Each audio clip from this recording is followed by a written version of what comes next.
السلام علیکم ورحمۃ اللہ وبرکاتہ۔ ناظرین و سامعین، استقبال ہے آپ کا ہمارے یوٹیوب چینل دیار تھانوی پر۔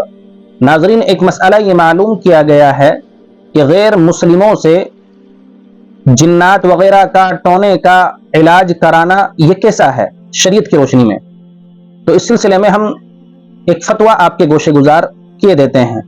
یہ بات مسلم ہے کہ غیر مسلم چونکہ عام طور پر تعویذ وغیرہ کے ذریعے علاج کرنے میں کفریہ و شرکیہ منتر پڑھتے ہیں، اس لیے غیر مسلم سے سحر و آسیب کا علاج کرانا درست نہیں۔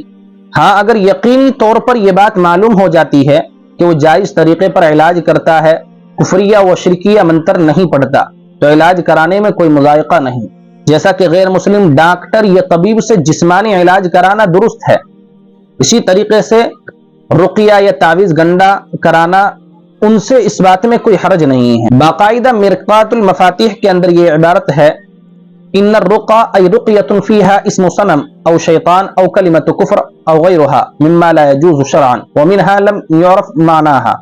وعن عوف بن مالک الاشجعی قال كنا نرقى في الجاہلیہ فقلنا یا رسول اللہ کیف ترى في ذلك فقال اعرضوا علی رقاکم لا بأس بالرقى۔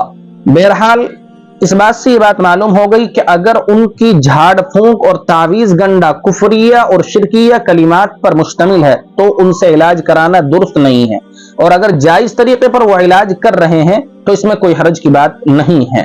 باقاعدہ یہ مرقات المفاتیح کے اندر بھی عبارت ہے اور مسلم شریف کی بھی روایت ہے۔ السلام علیکم ورحمۃ اللہ وبرکاتہ۔